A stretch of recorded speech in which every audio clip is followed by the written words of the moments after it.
Hey everybody out there, it's Keith, your local somebody, at your local somebody. Since it is 2.5 hours until midnight on the Eastern Seaboard, I've been wanting to post this video for a very, very long time. I'm going to show you how to open a bottle of sparkling wine. We could get into the difference between champagne and sparkling wine, but we ain't got time for that. First, make sure that your bottle of sparkling wine is chilled down in a bucket of ice water.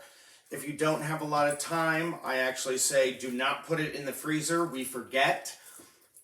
Salted chilled ice water. Put 2 tablespoons of salt in your salted water. Lowers the freezing point. We can do that in another video. But here is how we open a standard bottle of sparkling wine or champagne. They are congruent. Again, another video. Find that little pull tab that you have right there. And if not, kind of rip it off. We are not doing things the certified sommelier way right now. Don't worry, we'll get into that in another video. Rip it, just rip it. And once it stops ripping, just get it back on. Okay. Where the common world and the sommelier world, where the professional world meet. Always have a rag. Always, always, always, always, always. Put the rag over whatever hand. This will be easy for you right-handers because I am left-handed, so it's a mirror image. For you other left-handers, we gotta go backwards, but I'm sorry.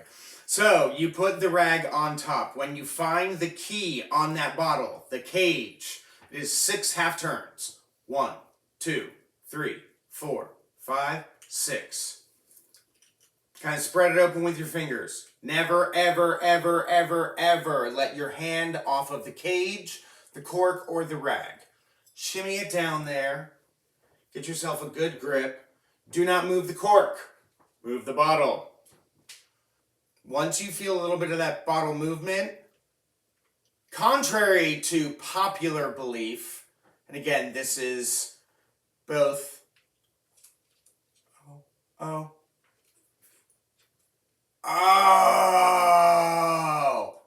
did anybody hear that? No, of course you didn't, because when you open a bottle of sparkling wine, the cork should never pop. Professionals say, like stirring gin versus shaking it, the wine can get bruised. But for me, if you pop the cork off, you're going to lose half of your bottle on the floor or yourself.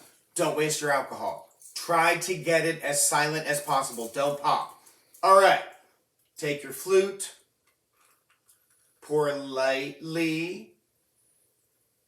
Try not to let it ever crest over the top of the glass. And yes, I know it's New Year's Eve, and yes, these champagne flutes are fancy. These are the wedding flutes of my husband Gary and I. Friends, it doesn't have to be your wedding. It doesn't have to be New Year's Eve. I do this, but bring out those champagne flutes on a Tuesday. Why? Because if you say, oh my God, honey, we never use them. Use them. You have them. They're beautiful. They're gorgeous. They remind you of a time gone past that was a wonderful memory. If you still have wedding flutes and they don't remind you of a wonderful memory, get rid of them. That is what is a simple way to make champagne pop, but not pop, sparkling wine. If you have any questions, let me know. Again, find me at your local somebody on Instagram. Thanks, everybody. I'll see you soon. Happy New Year.